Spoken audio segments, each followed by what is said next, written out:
Alors, est-ce que vous pouvez me donner votre définition de la bienveillance en une phrase? Pour le dictionnaire, la bienveillance, ce sont de bonnes dispositions envers autrui, pour le dictionnaire d'aujourd'hui. Pour l'étymologie, benevolentia, c'est la bonne volonté. C'est une disposition naturelle que nous avons spontanément, gratuitement, ça existe, il n'y a aucun doute là-dessus. Mais rien ne nous interdit de la vouloir et de l'emmener plus loin que là où elle va spontanément. Surtout si nous y gagnons et les autres autour de nous y gagnent aussi. Alors, est-ce que vous pouvez nous donner un synonyme de bienveillance? Je peux vous donner un nuage de mots proches de bienveillance. Amitié, fraternité, bonté, gentillesse à la limite, empathie dans certaines mesures. Voilà, chacun a une place, sympathie aussi, chacun a une place propre. Le mot de bienveillance est le seul qui associe la notion de bien et cette notion de veille, de vigilance. Or, le bien brut de l'un n'est pas forcément le bien brut de l'autre. De sorte que pour réussir les relations, pour réussir les coopérations, c'est précieux qu'il y ait des gens pour veiller à bien. Et c'est, je pense, une particularité de ce mot de bienveillance. Donc au départ, c'est spontané, gratuit. On peut l'emmener plus loin et on peut l'emmener aussi, cette notion, dans les choses qui nous intéressent, voire qui nous passionnent, voire qu'on a très envie de réussir. Question suivante. Pourquoi, à votre avis, on parle autant de bienveillance aujourd'hui? Je crois qu'il y a eu un retour de balancier après les années 80 et puis la queue de comète en 90, début 2000. Ces années cyniques où on disait la meilleure défense c'est l'attaque, faut mettre la pression, tout ce vocabulaire, toute cette démarche très agressive de la performance pure.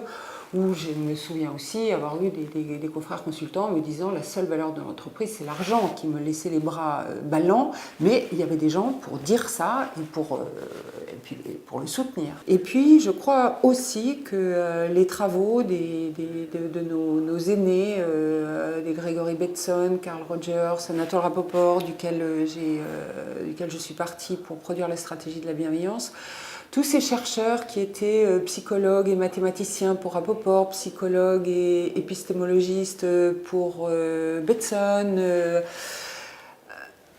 ont travaillé à partir du drame de la Deuxième Guerre mondiale pour proposer une autre façon de performer dans les relations humaines que celles qui ont présidé aux relations entre l'Allemagne et le reste du monde entre les deux guerres.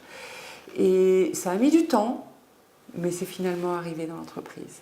Et alors, que peut apporter la bienveillance à l'entreprise? Déjà, plusieurs siècles avant notre ère, du temps de Sun Tzu,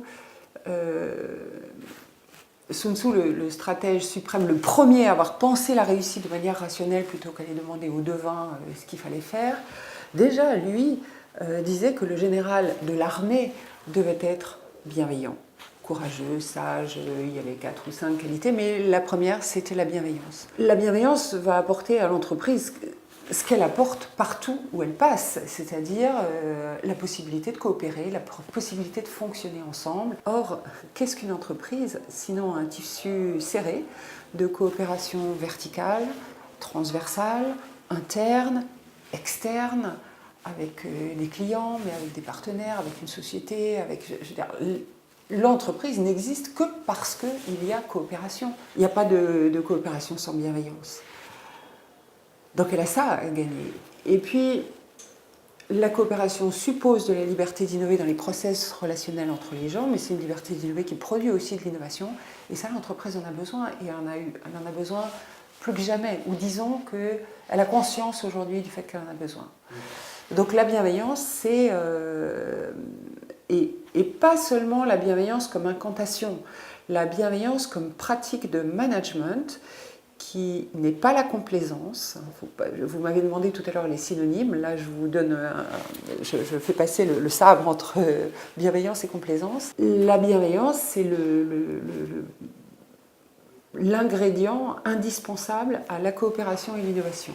Dans l'entreprise comme ailleurs, la bienveillance, pas toute seule, bien accompagnée par les 3 autres forces stratégiques, la bienveillance est source de réussite durable, renouvelable, écologique.